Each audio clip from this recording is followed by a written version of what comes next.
Marcus "Money" Thompson stood before the abandoned Victorian mansion on Detroit's east side, its weathered facade a stark contrast to the gleaming rims of his Escalade.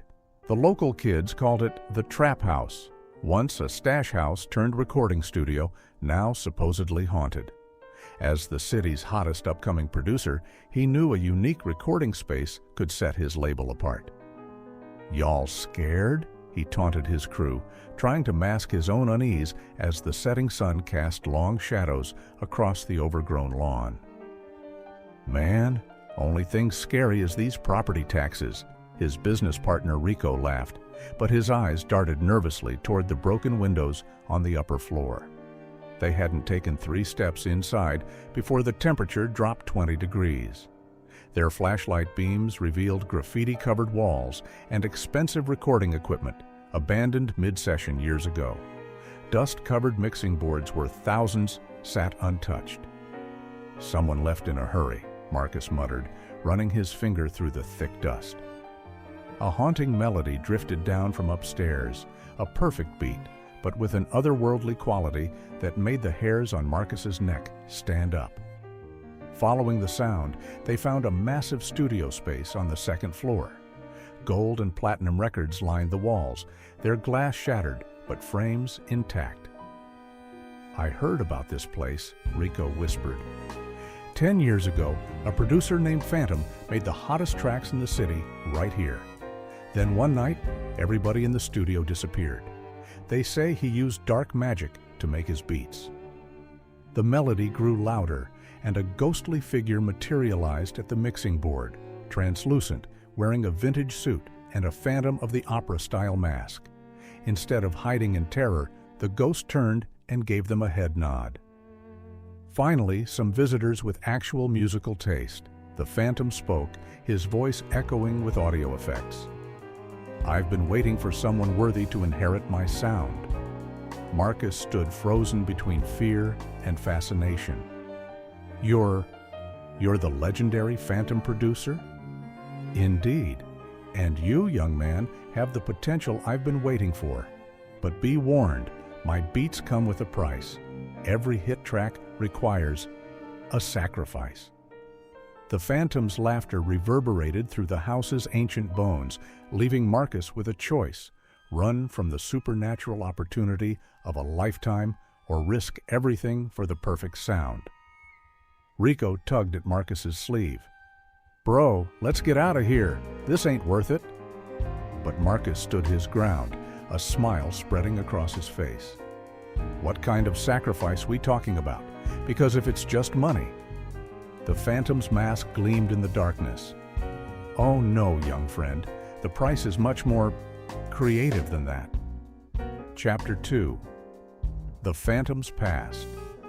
The Phantom floated to a dusty leather chair and sat down, his translucent form somehow making the leather creak. "Let me tell you about the price of greatness," he began, his voice carrying the weight of decades.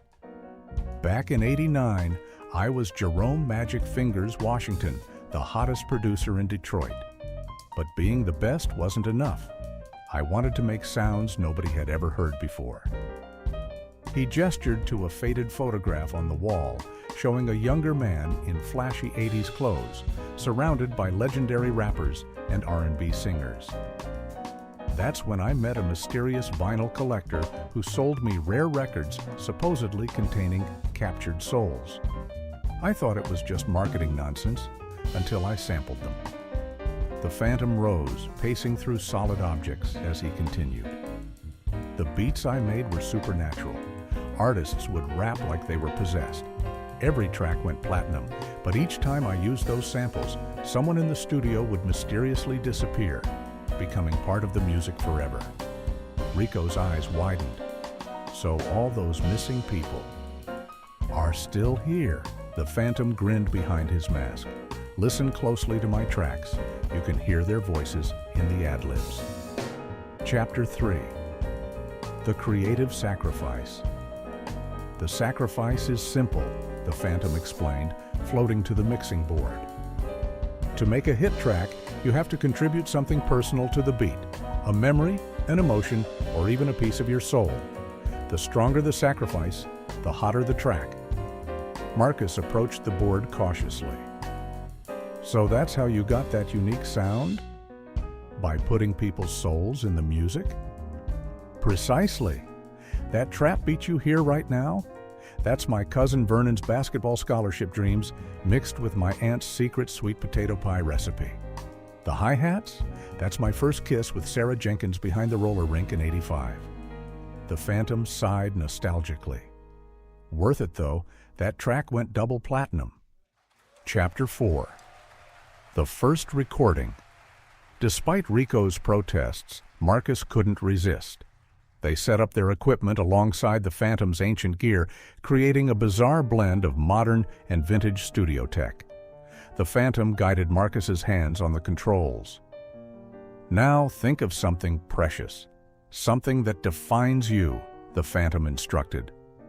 Marcus closed his eyes, thinking of the moment he got his first drum machine. The hours spent crafting beats in his grandmother's basement, the joy of creating something from nothing. The memory began to fade from his mind as the Phantom's equipment glowed with an eerie light.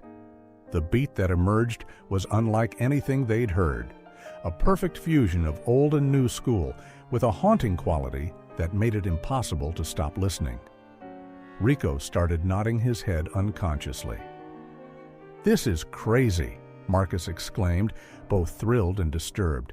"But I can barely remember learning to make beats now." "That's the trade-off," the Phantom shrugged.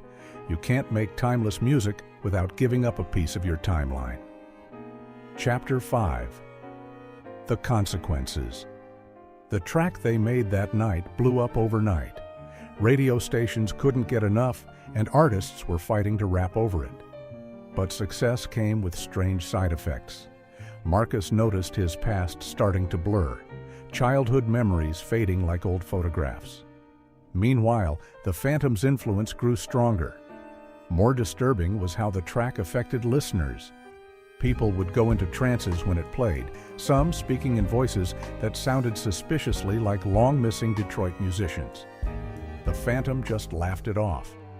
That's the power of a good hook. Rico watched his friend's transformation with growing concern.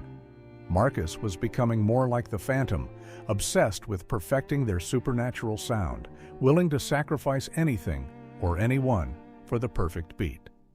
The house itself seemed to pulse with dark energy, drawing in ambitious artists like moths to a spectral flame. "One more hit," Marcus would say, ghost-like shadows now flickering around his own form. "Just one more track, and we'll be legends forever." The Phantom watched it all unfold with satisfaction, knowing his legacy would live on through a new generation. After all, in the music industry, some producers are willing to sell their soul for a hit record.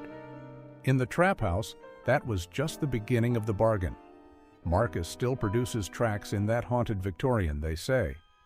If you listen carefully to the hottest songs on Detroit radio, you might hear phantom ad-libs, ghostly samples, and beats made from pure soul.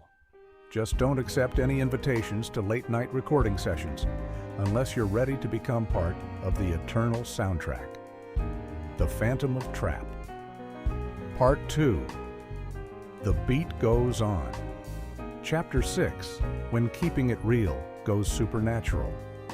"Damn, this some straight-up gentrification shit right here," complained Ghost Marcus, as people now called him, watching Instagram influencers taking selfies outside his haunted trap house. The Phantom floated beside him, adjusting his mask in disgust. "Back in my day," the Phantom started, before Marcus cut him off. "Man, if you about to say 'back in my day' one more time, I swear I'm going to exercise myself." Marcus had started developing his own spectral powers, though mostly he just used them to scare mumble rappers out of his studio. Rico, now the only living member of their production team, burst through the door. "Y'all gotta see this! Some TikTok ghost hunters talking about exposing the trap house tonight." The Phantom and Marcus exchanged looks that would have been mischievous if their faces weren't partially transparent. Chapter 7. Ghost Hunters Get Got. That night, The TikTok crew, led by a guy named Chad wearing a Supreme Ouija board hoodie, crept into the trap house with their EMF meters and night vision cameras. "Yo, ghost homies," Chad called out, his voice cracking. "We come in peace and stuff." From the shadows, Marcus whispered to the Phantom, "Did this fool just yo ghost homies us?" "The audacity," the Phantom replied, adjusting his mixing board to create the most terrifying beat possible, a mashup of Vanilla Ice samples and early 2000s ringtones. The Ghost Hunters' equipment started going haywire. Their cameras picked up two figures emerging from the walls, one in a phantom mask, the other in designer streetwear, both glowing with an otherworldly light. "Welcome to the trap," Marcus announced, his voice echoing with autotune. "Tonight's special, hands-on music production experience." Chad's crew screamed as their phones started playing Ice Ice Baby on loop. One of them tried to Instagram Live the haunting, but found his phone only posted endless TikTok dances performed by ghosts. Chapter 8. The Sacrifice Cipher. But their ghostly pranks had unexpected consequences. The viral videos attracted the attention of Dr. Angela Wright, a paranormal researcher who specialized in supernatural hip-hop phenomena, a surprisingly active field since Tupac's hologram appeared at Coachella. She broke into the trap house one night with a special device, a beat machine that could supposedly reverse spectral energy. "Your sampling days are over," she declared, before realizing she'd walked in on the Phantom's weekly ghost producer support group. Around the room sat the spirits of various producers who'd sold their souls for hits. One who'd traded his cousin's entire sneaker collection for a platinum record. Another who'd sacrificed his grandmother's secret mac and cheese recipe for a feature on a DJ Khaled track. "Lady," Marcus floated toward her menacingly, "you know how hard it is to find parking for a ghost producer meeting in Detroit?" Chapter 9. The Beat Drop of Doom. The Phantom, tired of interruptions, decided to throw the ultimate trap house party, inviting both the living and the dead. The guest list was insane. Ghost producers, zombie rappers, demon DJs, and that one guy who always claims he's about to blow up, but has been saying that since 1987. The party was going great until someone made the mistake of requesting Macarena. The Phantom's vengeance was swift and terrible. He trapped the requester in a sample loop of Who Let the Dogs Out for all eternity. But Dr. Wright crashed the party with her beat-reversing machine. The device started pulling souls out of tracks, creating chaos as years of sacrificed memories came flooding back. One producer suddenly remembered he'd had a dental appointment in 1995. Chapter 10. The Final Mix. In the ensuing mayhem, Marcus had to make a choice: remain a ghost producer making supernatural hits, or return to the land of the living where he'd have to deal with artists asking for something like Drake, but different. The Phantom watched the chaos unfold, calmly eating some ghostly popcorn. "You know," he mused, "we could just drop the Most Fire mixtape of all time, Sounds from the Other Side, Volume 1, and retire to haunt a nice beach somewhere." Marcus looked at the supernatural studio that had become his home, at Rico, who was trying to sell ghost producer merch to the fleeing party guests, and at Dr. Wright, whose beat machine had started playing Never Gonna Give You Up on repeat. "Man," Marcus said, floating to the mixing board, "let's give them a finale they'll never forget." The beat they created that night was so hot it literally set the trap house on fire. As flames consumed the Victorian mansion, witnesses swear they saw two figures on the roof, one in a mask, one in designer gear, laying down the nastiest beat Detroit had ever heard. Some say if you drive by the burned-out trap house at night, you can still hear the Phantom and Marcus cooking up beats. Others say they moved to Atlanta to haunt Tyler Perry's studio.